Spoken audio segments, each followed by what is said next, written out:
welcome everybody. I'll get us started off here. I think what we're going to do today is a quick round of introductions for those of us on the leadership team for TIPS, the Technology and Innovation Professionals. We'll do a little bit of intro to like who we are, what TIPS does, that kind of thing. And then we're going to spend a good deal of time talking with each other and sharing what we've learned over the last few months in the kind of the COVID-19 era, and understanding what we've learned, success stories, but possibly challenges, and how that relates to how we all are dealing with technology at the moment. So I'll start since I've got the mic right now. My name is Carissa Dougherty. I'm the vice chair for the Technology and Innovation Professionals community. I work at the Morton Arboretum, and my title is Head of Knowledge Management. So I'm not an IT person. I don't sit in IT, but I'm a technology adjacent. I have a lot to do with technology, and I work with our IT team extensively. And I work to translate in a lot of cases, between IT and technology folks and the folks that use technology. So it's a fun job, and this community's been great for meeting people like me and getting access to information and expertise that I would not have otherwise, and I'm grateful for the community. I will hand it off next to Mitch, and then Mitch, if you wouldn't mind handing it off to maybe one of the other team members, as we're just doing quick introductions. Thank you, Carissa. I'm Mitchell Lickerman. I'm the Director of Information Technology at the Arnold Arboretum in Boston. And this is the end of my first year as the chair of the TIPS committee. We have had a lot of fun this year, really trying to reach out and find ways to connect to everyone from large gardens to small gardens, because we love what we do and we want to share our expertise. And I hope that you have found us doing that. And if you have ideas for us to do that more in the future, we are here and ready to help. I'm very excited about this meeting today. We have a lot of things certainly that we want to talk about, and I'm looking forward to hearing how everyone else has done during this very strange time. Is Michael here? We have a bunch of other partners in crime. Michael, we have our friends from Longwood. Mike is not here, but I'm Chris, here. Go for it. Just barely here. This is my first day back in the office after being away for quite some time. Again, my name is Chris Clement. I'm a Senior Systems Administrator and IT Security Manager here at Longwood Gardens in Southeast PA.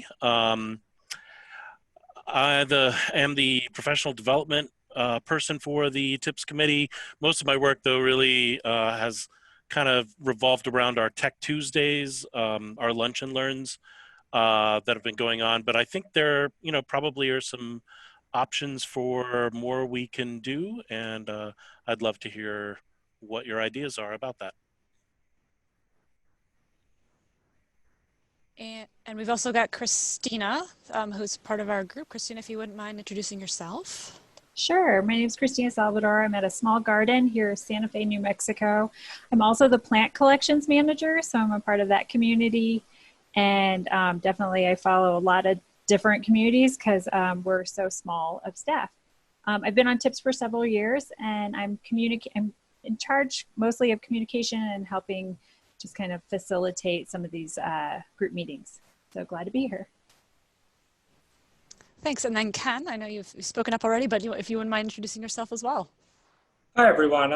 My name's Ken and I am the IT person for the association, and I'm also a bit of the resident expert on the online communities, and I currently right down the road from Longwood. So looking forward to hearing from you all. Great, thank you guys. I'm going to launch a quick poll here. For those of you familiar with Zoom polls, there should be something going up on your screen right now. We're just curious about who all is part of TIPS, and whether you're a part of TIPS. I guess that's part of it too, and whether you've attended a meeting in the past. I was mentioning earlier, we usually do this in person at the annual conference. Of course, this year we had a virtual conference, and we're hoping that actually doing it in this format might get more people involved, because before you had to be at the conference and you also had to, decide to come to our conference room and not someone else's session during that time slot. So doing it kind of decoupled from the conference, we're hoping to get a little bit more participation. So just kind of curious where you're coming from. I'll keep the poll open for another 10 seconds here. Looks like a lot of people have already voted, and I'll share it in just 3, 2, 1. All right, so the results. Good chunk of non-members. So welcome to those of you who had not joined us before. We hope we can have you part of our community by the end of today. So thank you for coming and for responding to our call for participation, and to those of you who are members who have joined us again. And a lot of people who haven't, first-time attendees for the meeting, so that's terrific. I'm really glad you're here, and hopefully you'll see a little bit more about what the community is about, who we are, and how you can participate, and how you can actually, help shape what we are and what we do for the larger association community. Okay, so I want to spend just a couple minutes talking about who we really are. So we've, kind of looking at geographic spread. We're from almost all the states. Montana, I guess we need a Montana Botanic Garden to make us all 50. But we're really evenly spread out of kind of all the different states, different countries as well. I don't have that mapped here. We also have a pretty large representation from different types of gardens, with a higher representation for larger gardens. Partially, I'm imagining, because larger gardens have more resources and probably have more staff assigned to technology or technology adjacent roles. But we actually want to hear a lot more from smaller gardens and mid-sized gardens, because we know that you might not have the same resources that a garden like mine might happen to have. But this community, and I think public garden professionals in general, are really willing to share what they know.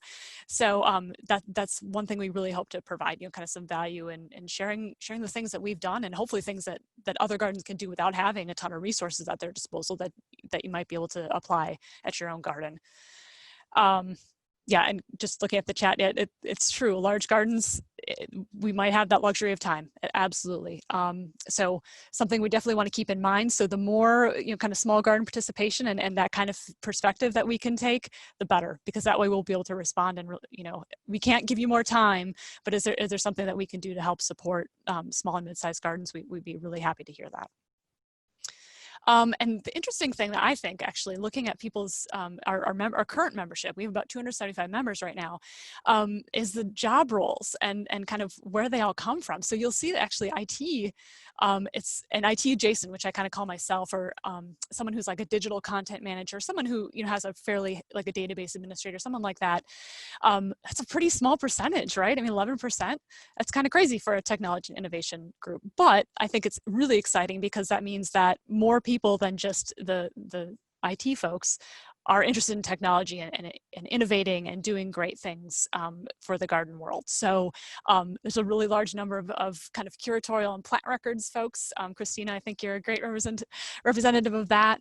A lot of folks from leadership. So we have lots of executive directors and VPs, a growing number of education and public programs folks, which is really exciting. I think I've seen a lot of great conversations over on those communities that have really kind of drawn technology in, development, membership, and marketing, and other areas of the garden. So I thought that was really interesting to kind of see that diversity. And actually, I am curious, because I have a poll for this, I'm curious where you're all coming from today. If you wouldn't take a couple minutes to fill that poll out. I think it's, again, really interesting to see how diverse we are, but we also have, obviously, we must have something in common if we're here today. So, what do we have in common? What are the things, why do we exist as a community? Mitch, do you want to, I'm controlling the screen, but if you want to kind of jump in here, I can walk through the bullet points here. Sure. As I mentioned earlier, I'm the director of IT, and I have been an IT professional since I was a teenager. And I get up in the morning, and I am absolutely, to this point, driven to learn and innovate using new tools. Whether it's technology tools or non-technology tools, I want to solve problems. That's what gets me up in the morning. And that's why we exist, to share that expertise and that experience. Absolutely. And that's the next bullet point, actually, sharing our experience and knowledge. And additionally, I mean, one of the things that before I became chair, I really was trying to get involved with is to provide our expertise in new discussion, insightful discussions online, to be able to have anybody come ask a question and feel like they're going to get some good answers from across the spectrum of perspectives. That's one of the great things about this community.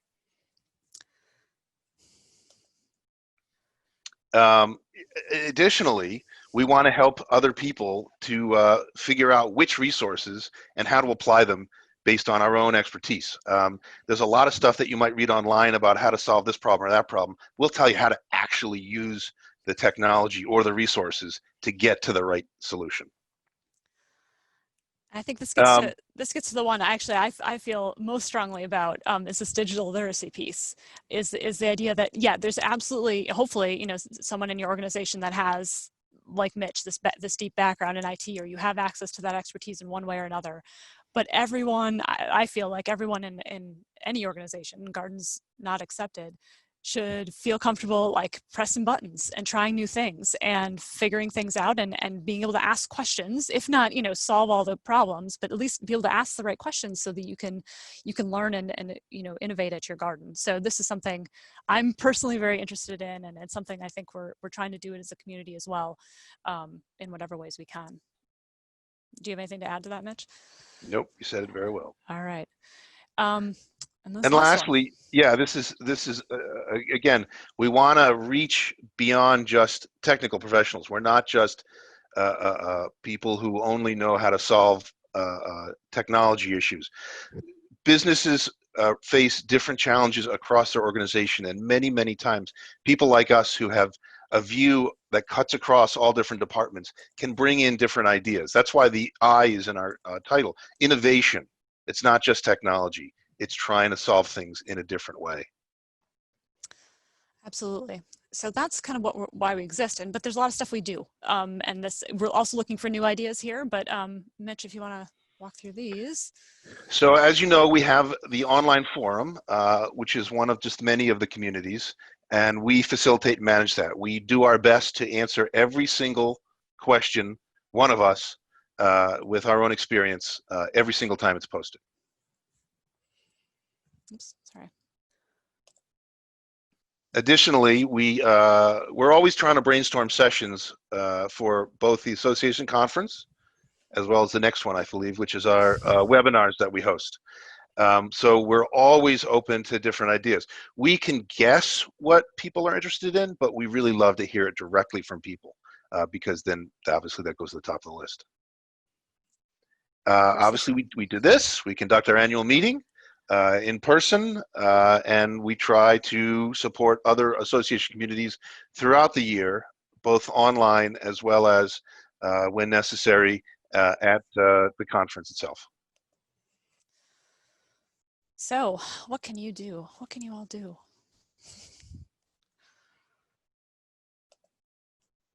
Mitch, would you mind taking this? I'm going to get breakout rooms in order here. Sure. Awesome. Thank you.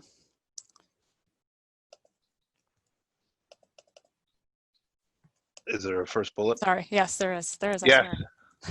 Join our community, not just you, but encourage other people in your organization to join our community, because the more discussion and the more involvement we have, the better the community becomes.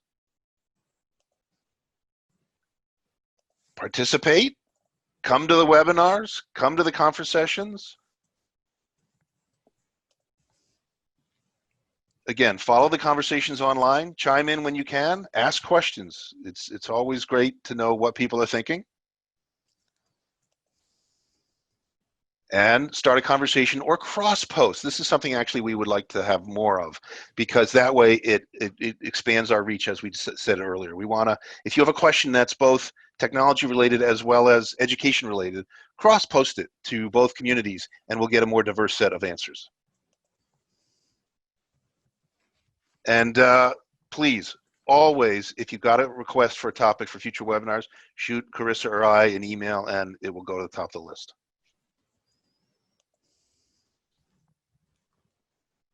And then lastly, of course, contribute your opinions and expertise whenever possible, generally through the forum.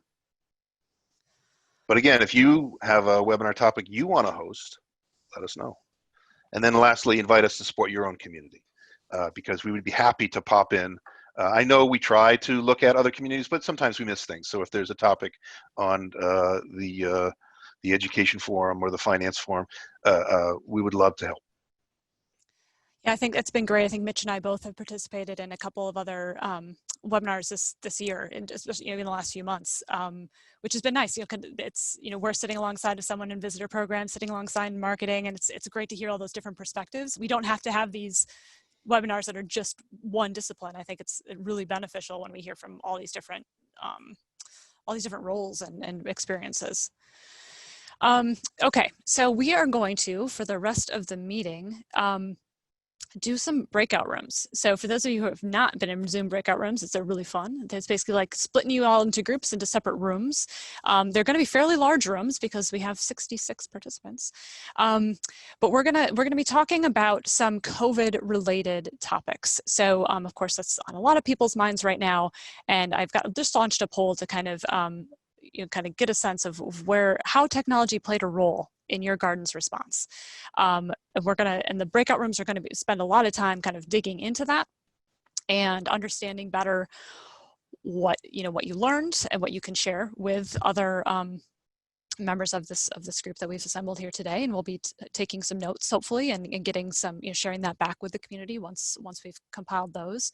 So I know personally, our garden, while we had some technology stuff in place, we certainly had to scramble and change the way we're doing things. So in fact, if I were answering the poll, if I can't because I'm the host, but I would say a great deal, and it looks like that's the overall response. I'll end this so that you can all see what I'm seeing. So 68%, a good, technology factored a good deal into your garden's response, and the little bit not at all. It's only a few people. So that's kind of what we're here to do today. We are going to break out into a few rooms, and we're gonna start with start with one question, and we're gonna discuss that within our group. There should be someone from each the leadership group in your team to help facilitate.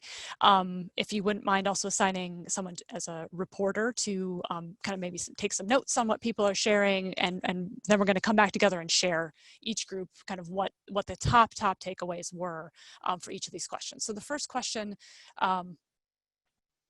kind of how has COVID impacted your garden's relationship with technology? For better, for worse. I think we probably have some good stories, probably have some horror stories. It'd be good to kind of hear what some of those are, and then how we can work together to learn from that in the future. So I am going to stop this, and I'm going to start getting people into breakout rooms. It'll take me a minute. So talk amongst yourselves, or Mitch, I don't know if you have anything to share kind of as we're doing this. But I'm going to mute myself for a second while I get this all in order. So,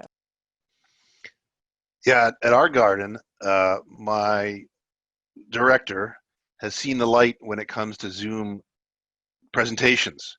We used to have what we called tree mobs, where we would invite local people to come, and we would give a little spiel about a particular species or a plant. We get maybe 15 to 20 people.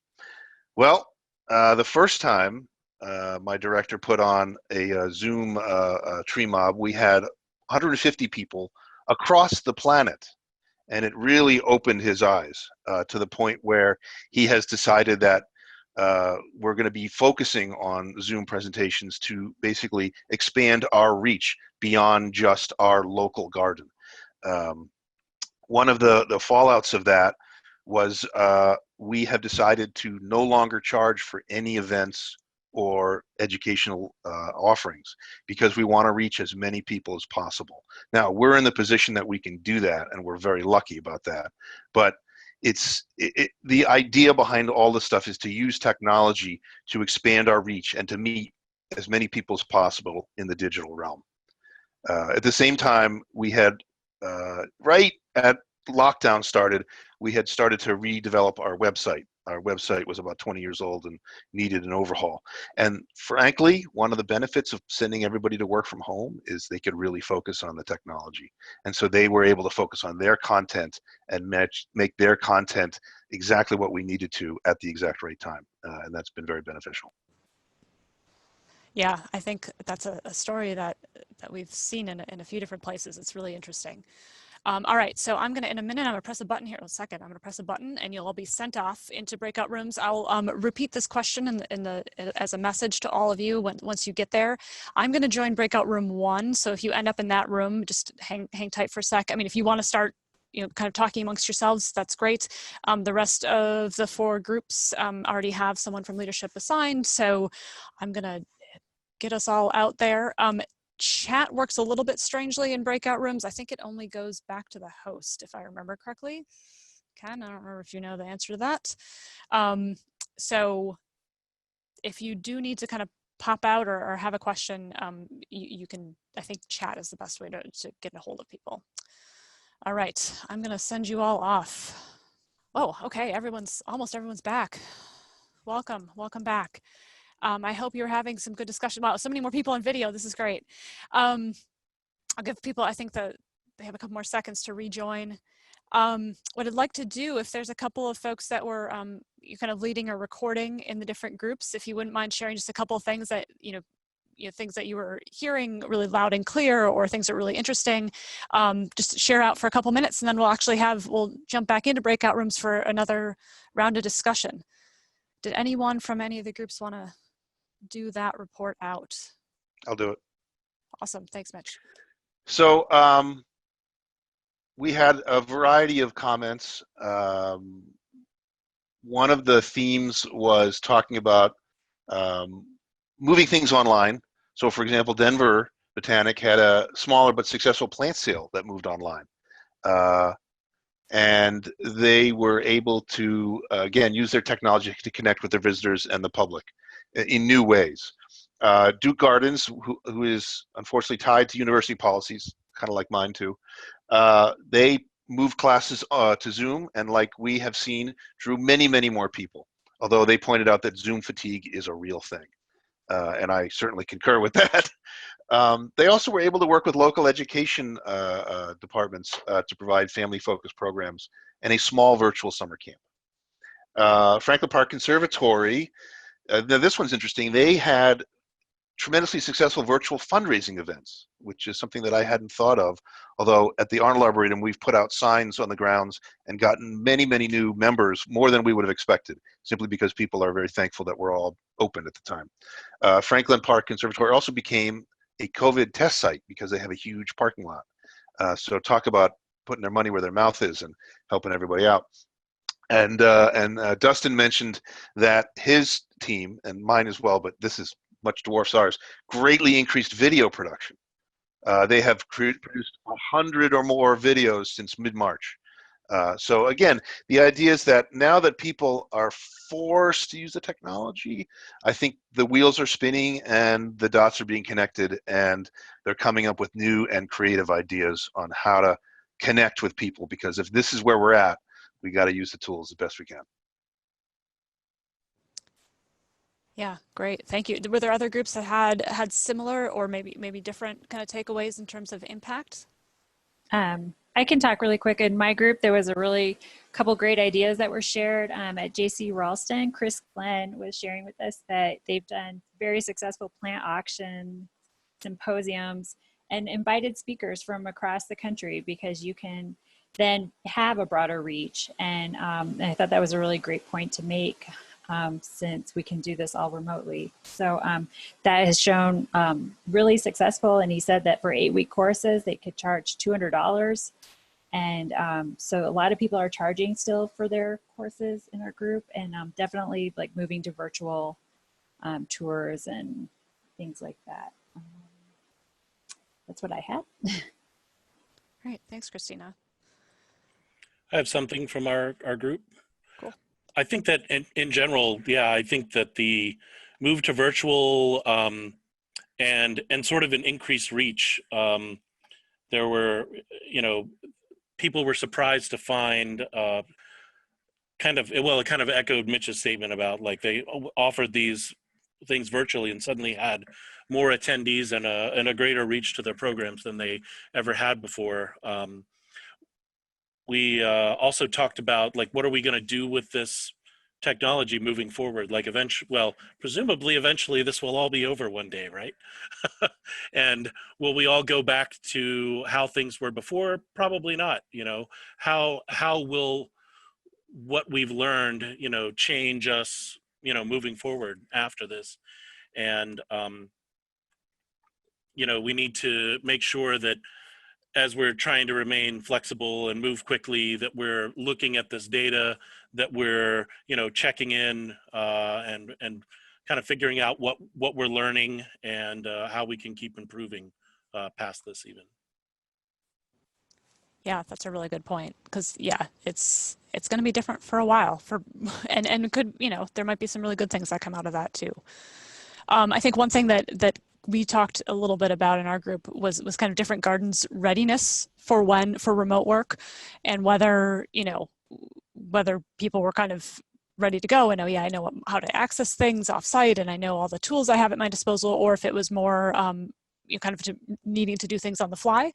And I think, you know, there's things to be said for well, certainly for being prepared, but also, you know, I think gardens that are able to kind of say, okay, well, we're going to make this work, and not just kind of sit there and go, well, I don't know, what are the solutions? I think there's some really interesting stories out there about how people have you know, taken it upon themselves to try new things, to use this opportunity to try new things, which I think I'm hearing from a lot of these discussions. Okay, so we're going to do one more breakout room, and I'm going to need a minute to get it set up again, but I'm going to share my screen again really quick with the next question, which I think we can probably come back. We had 3 questions prepared, but I think we're not going to have time for all of them. So really, it was this one, you know, your garden's greatest technology-related challenge, but also, you know, success stories. And I think we probably heard a little bit about that in this previous chat, but really focusing on, you know, what are the things that you learned, whether it was something like that was going wrong and maybe you might do it differently next time, or if you did something really right, is there something that you can take away from that to do it right the next time and the next time? And, you know, I know it's sometimes challenging for those of us at large gardens who, you know, we have success stories that are based on like a big system we have in place. But when we're sharing out, if we could focus on things that, you know, potentially every garden could take advantage of, that'd be I think really useful for me to hear about, you know, in terms of understanding where different sized gardens are at, but also, you know, for those of us who are from large or smaller gardens, it'd be good to understand that while it doesn't always take a ton of resources to do some of these things. Okay, give me 1 second for the breakout rooms. We're going to be in the same breakout rooms, so hopefully you're not sick of each other yet. And I will open them now. And we're back together again. We can just continue our conversation.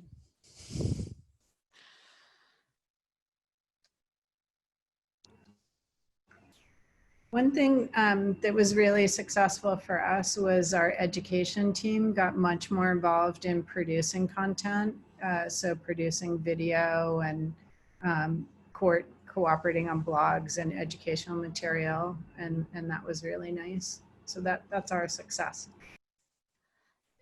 Yeah, and actually we've done that.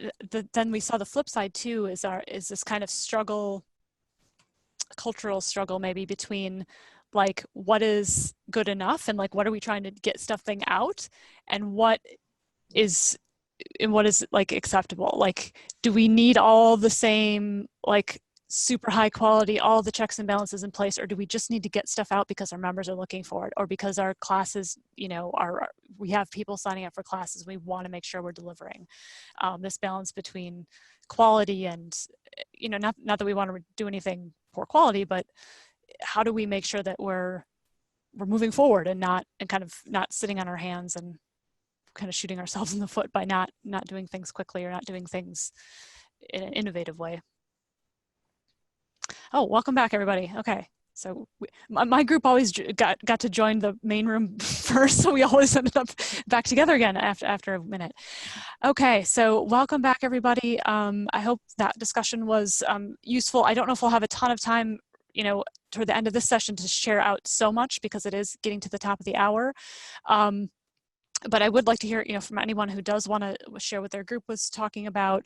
I'm also hoping anyone who's been taking notes during any of these sessions, if they wouldn't mind forwarding them to me, because I'd like to, share what we had talked about in the forum and kind of more broadly, so that people who didn't turn up could benefit from that. And also so that, if someone mentioned a tool, for example, we were talking about a few tools in our session, in our breakout room, so that we can remember about those and then maybe return to them or ask more questions afterwards. So we had a great conversation. Probably could have kept it twice as long, let me tell you. Yeah. We started by talking about QR codes and QR squares in the landscape, Ooh. but then it became more about the balance of phones on the landscape versus not on the landscape. What do you want to do there? I think I think we're going to continue this in the forum, because I think Awesome. those ideas, a lot of places to go. And then we also talked about the challenges of making workshops virtual, and what the educational value is of that. Dallas, for example, just some programs are not being held because they're not going to work in that environment. But thinking of new sort of hybrid approaches to education. I think there's many of us who are thinking about those things. I want these conversations to continue in the forum. Yeah, I was mentioning that as well. Does anyone else want to share a couple last thoughts before we have to head off? Sure. So for my group, one of the things that we kind of really talked about a lot is just the, from working from home, the internet access that some people have, or the lack thereof, and kind of looking at those limitations and the physical bandwidth that, say, meetings kind of take up. So a couple recommendations to come out of that are, there are companies out there that if you are taking your classes online, they can kind of run the internet end of things and make sure that it's of a higher quality. Then moving back into your garden, if you do kind of have the IT capabilities in the team, there are kind of some more outdoor routers to be able to kind of get your garden connected. So whether that's for your guest or kind of live streaming a class. Yeah, that's a good point. All right, well, we've reached the top of the hour. There was a request to share more information about how to join the community. Christina did post a direct link into the communities, and first you have to log into the association website, and there's the My Communities area, and then unfortunately TIPS is on the second page, I think, because we're toward the end of the alphabet, but you can join any of those communities from there. So anything from plant collections to marketing to TIPS. So please do feel free to join us. I'm gonna share my screen one more time with the kind of things that you can do to participate more. If you liked what you saw today. We like to be problem solvers and to kind of connect people. And the question about sharing the attendee list, I don't know. I don't know if there's any kind of privacy issues with that. I think it would be great to continue the conversation and to be able to network. I'm not 100% sure kind of how kosher it is to share registration lists. Ken, do you have any sense of that from the association? And I can look into it. Okay, it's a great idea. I like that idea. I just want to make sure we're not stepping on anyone's privacy. Even though we put our names on here, I just want to make sure that that's okay with everybody. But thank you again for everyone for coming, especially those who are new to TIPS or who have not gone to our meeting in the past. I thought this was tremendous. I got to meet different people that I had not seen before, or either in our community or kind of at conference. So thanks everybody, and again, feel free to join us online in whatever way you can. You don't have to ask a question or answer a question to be a part of this group. You can lurk and learn from other people and kind of understand what's going on. And then when you're ready to jump in, please do ask questions, answer questions, share opinions. That's what we want to see more of.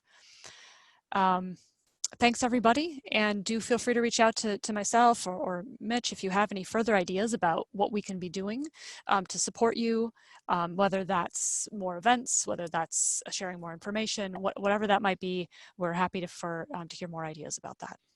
Absolutely, and even if you just want to complain about your technology environment. We're happy to listen. We're experts Always at up for that. Absolutely. Yes. We're part-time therapists as well. That's absolutely true. Technotherapists. Exactly. Awesome. All right, everyone. Be well. Great to see you again virtually. Well, be well. Bye. Thank you. Be well, everyone. Thank you. Take care. Thank you, Carissa. Thank you. Good to see all of you. Yeah, good job, Carissa. Thanks a lot. Oh, thanks, Christina. I really appreciate your taking lead in that group. Is great. It was really interesting conversation. I think they're all very different too. So that was good to. Yeah, lots of great notes. I'll send them off. Awesome. Thank you so much. Sure. All right. Bye. Okay, Thanks, Ken. Thanks, everyone. Thank you. Thanks, Chris. All right. Bye.